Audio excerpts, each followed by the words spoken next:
On this week's 51%, we recognize Domestic Violence Awareness Month and speak with author Helen Winslow Black about her new book, Seven Blackbirds. I wanted to write this book because I wanted to take my tiny little artistic sledgehammer to the stereotypes of domestic and sexual abuse.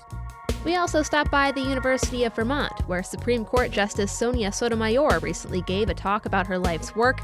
I'm Jessie King. It's all up next on 51%. I was standing around like one of those girls I had seen in a movie. The whole world was a movie back then.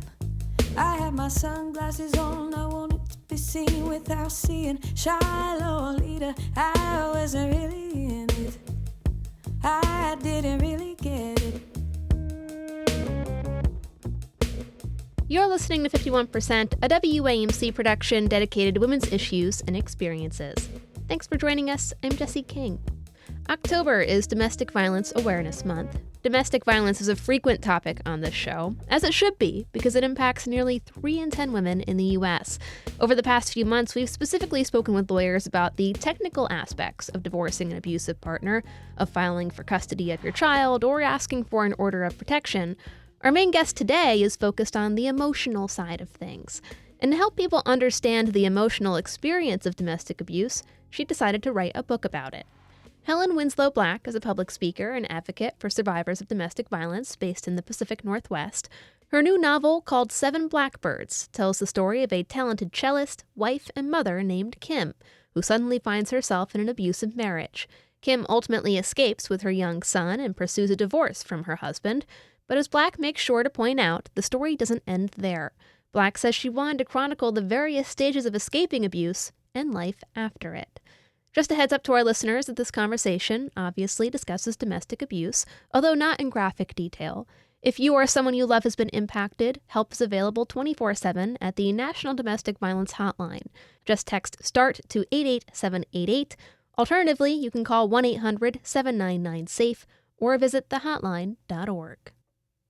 I wanted to write this book because I wanted to take my tiny little artistic sledgehammer to the stereotypes of domestic and sexual abuse.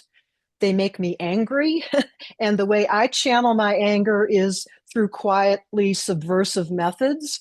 I'm a writer, I'm a creative artist, and I absolutely believe that difficult and sensitive subjects like domestic violence can and should be addressed through art and literature, because it's just another way of presenting the truth. When you say you want to take like a sledgehammer to the stereotypes around domestic abuse, I guess what stereotypes are you talking about? That a woman in an abusive situation is stupid, that she is uneducated, that she doesn't have any courage or gumption. I think those attitudes, stereotypes are a way for us to kind of quickly identify people, and to a certain extent, they're helpful. But if that's all there is, that's unthinking, callous, and very cold. Domestic violence has nothing to do with socioeconomic status or educational level.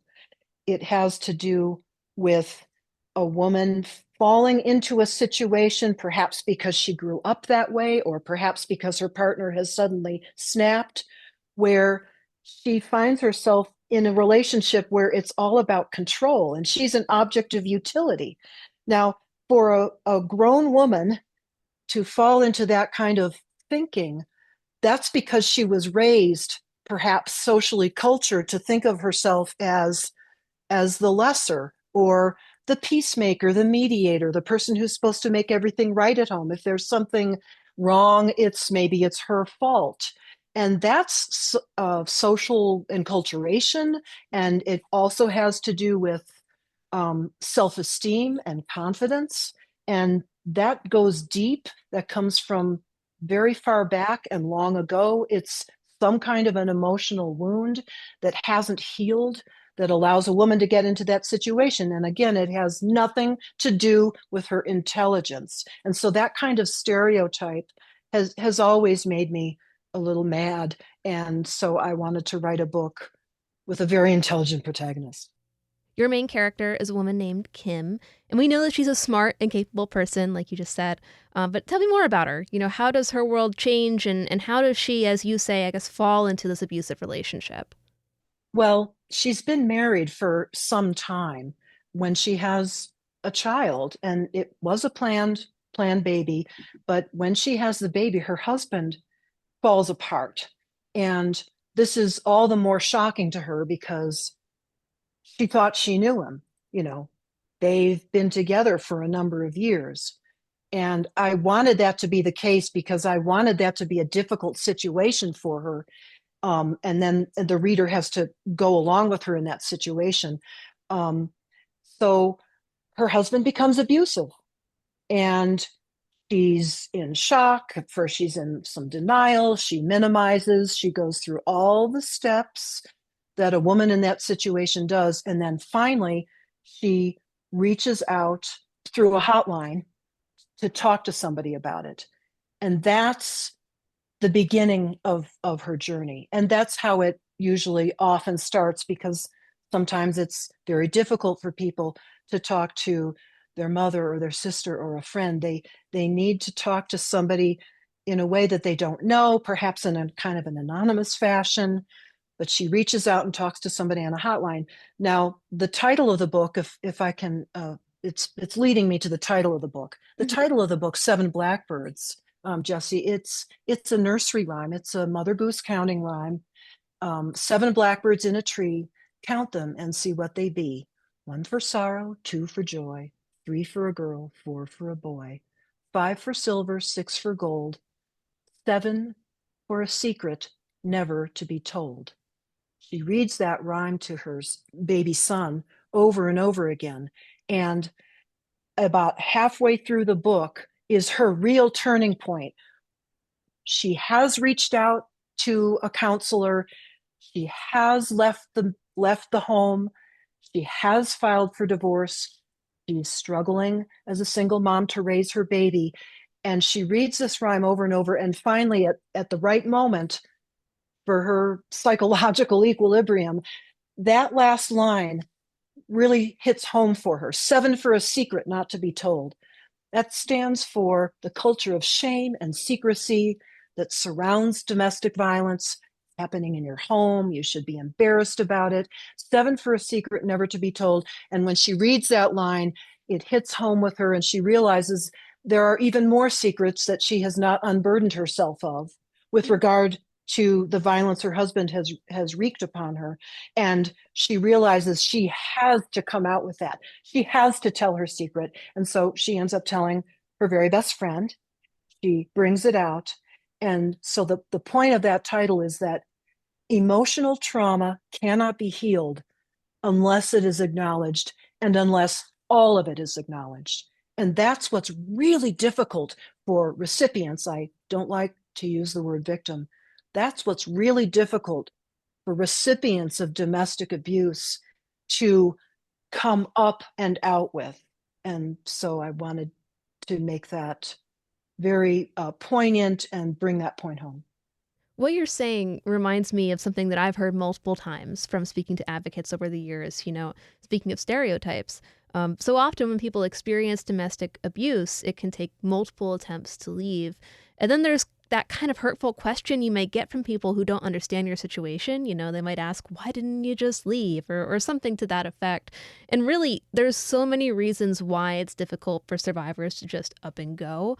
In your book, what obstacles does Kim face? Yes, absolutely. That line, why didn't you just leave, is, when you really think about it, Jesse, it's callous, because you're not putting yourself in that person's shoes. It's really hard to put yourself in someone else's shoes. And in a situation like this, you have to meet the person where they are and support them as they move forward. You can't tell them what to do. You can't berate them. You can't browbeat them, because, to your other point, there are quite a few things that stand in their way. Financial dependence, the presence of children in the household. Oh, I can't break up the family. what will my parents think? What will my friends think? Whether it's a situation of being married or just living together, it doesn't matter. But Jesse, this is the 21st century. Who cares if you have to make changes in your life and get a divorce? It's okay. But there is perhaps in some places still some stigma about actually leaving. But the most important one, unfortunately, is that a woman in that kind of a situation, depending on how long it's gone on, has been so um, browbeaten and made to feel like you're not worth it. You're a no good person and you're worthless. And if you get that message long enough, loud enough, and hard enough, you're going to lose all the energy that you might use to actually step over that threshold and leave. And I guess that's why, hotlines are so helpful, because you can just pick up a phone and talk to someone, and you don't even have to, they're not going to know who you are, and you're not going to know who they are. But that's something that can be really helpful. And yes, Kim does have many of those obstacles. She picks up a phone and calls a counselor, but her husband engages in legal abuse for over a year, as continuing to try to use the legal system to browbeat an abuser as she walks through this process of obtaining a divorce. And then there's the emotional recovery.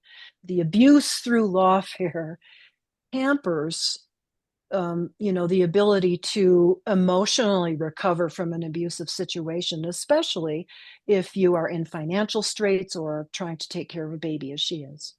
I think it's interesting that your book follows her through the legal system too, because I feel like a lot of stories about domestic abuse focus on like the abuse itself and then the build up to leaving, but there's a whole legal process here potentially depending on your situation.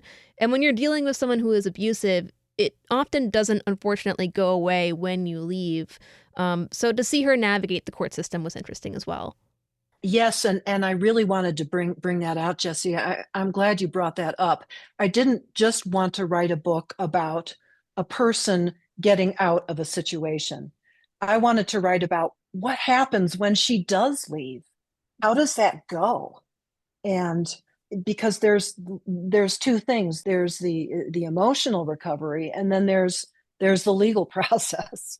And think about it, Jesse. When you file for divorce from a really controlling person, they are going to be so mad, right? And they are going to use everything at their disposal to try to get you to, drop it or make it difficult for you or use the kids against you.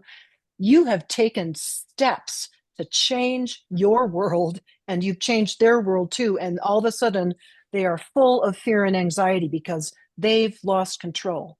And I think the legal system, I really wanted to write about that because I think the legal system over the decades has become much more aware and sensitive to the unique circumstances that divorce presents when it's a situation of an abusive partner. Oh, how so? I looked it up to count. I think there are 23 out of 50 states now. If you're filing for divorce and it's an abusive situation, there is an automatic presumption that you will get custody of the children that they would have to overcome. So now that is an understanding on the part of this mammoth structure that we call the law, that if you do joint custody, if you grant joint custody in an abusive situation, all heck is going to break loose. And you're going to continue to put that victim in a situation where they will continue to be victimized. So this presumption of sole custody is one thing. And I just, gosh, Jesse, when I was little, there was no such thing as hotlines and women's shelters and protective orders. There wasn't even any such thing as date rape. So, back when I was young and dinosaurs walked the earth, I think the legal system has become much more sensitive. Well, as you write, Kim eventually reaches out to a hotline. She confides in one of her friends. I like the decision, though, to have her be a young mom and that she also, has a young son with her. How does she address or talk about the abuse around her son? During the course of the book, her son Nathan is a newborn through, I think he's 2 years old by the time the divorce is granted. So he's very young. But I think it's very important to bring out all children, all children in an unhealthy environment, no matter what their age, pick up on the atmosphere. And it's very negative. It's very toxic. And sometimes they're even exposed to it. And she's very worried about this because her husband has abused her while she's holding the child. And she's thinking, how is this going to affect the child? When you are leaving an unhealthy situation and bringing your children with you, depending on their age and their developmental level, you have to make it clear to them. You can't sweep it under the rug like my generation or the previous generation would have done. People don't do that anymore. You address things head on and you tell the children this happened and it was wrong. And we're not going to let that happen again. Because the thing that damages children, whether they're 2 or 6 or 12 or 16, the thing that damages children in a toxic home environment, wherever the toxicity comes from, is living the lie. And as long as you give children the truth, they can heal. Children are resilient. It's hard to be upbeat and put your energy into keeping your kids afloat as well if you are recovering from an abusive situation yourself. But motherhood gives you a lot of energy. It can give you the energy to leave a bad situation, and then it will give you the energy to buoy your children as you navigate that process together. You mentioned toward the start of our conversation that you wanted to use art to explore the subject and that there's, a power in that. Tell me more about that. Why did you personally feel that this was the best way for you to talk about domestic violence? Well, I think art and literature, they present us with emotional truth in a very immediate and immersive way. And also important is that they do it in a way that does not preach or lecture or harangue or axe grind. What I wanted to do with this book was to present a set of circumstances and not tell the reader what to think, because that's not art, that's propaganda. Present the reader with a set of circumstances in an imaginative world where you can just step in and just be immersed in that and interact with it in a different way than a newspaper article or a documentary. But present them with this particular set of circumstances and let the reader make up his or her own mind about things. In other words, fiction doesn't tell people what to think. It helps them think for themselves. I am of the fixed opinion that there is no topic that is too difficult or sensitive to address through art and literature. And in a way, maybe that's an even better way to address it, because it engages the imagination of the reader. And the imagination is the muscle that you need to flex all the time, because it allows you to plan and think and make changes in your life and make decisions and make choices.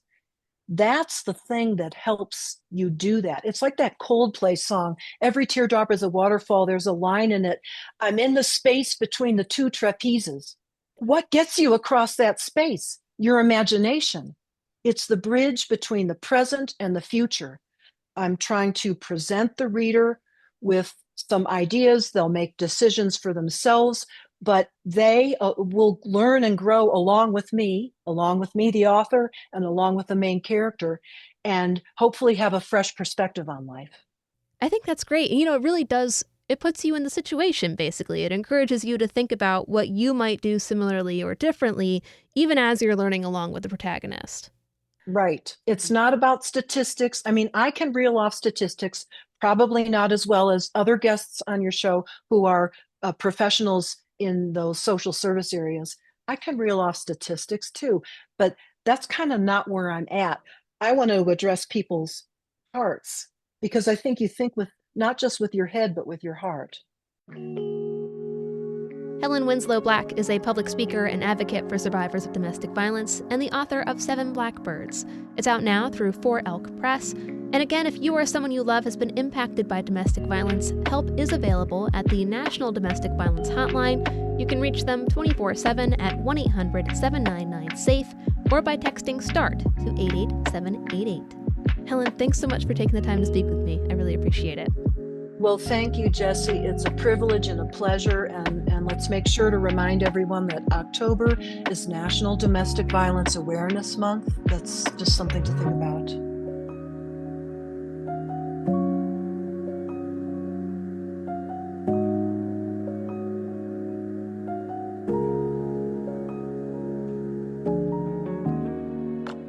Switching gears now to the subject of birth control. Here in New York, students at a handful of SUNY and CUNY colleges are calling for campuses statewide to increase the availability of birth control, specifically emergency contraception for students.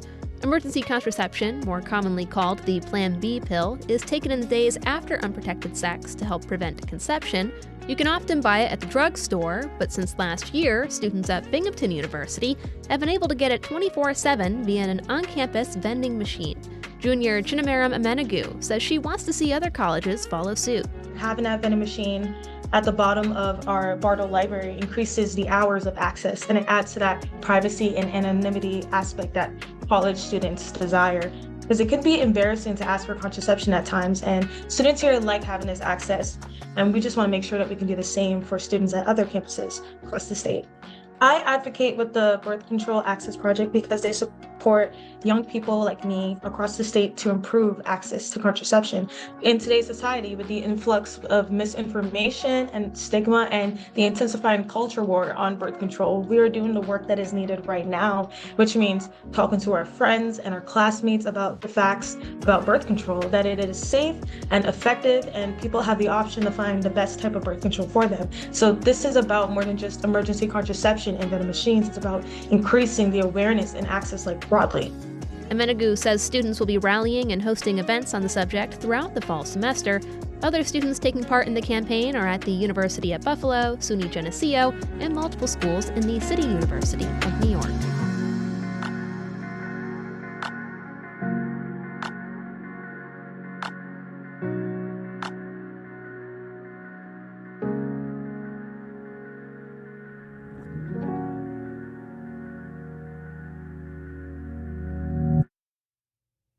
Finally, U.S. Supreme Court Justice Sonia Sotomayor recently stopped by the University of Vermont for an evening conversation about her life and work on the nation's top court.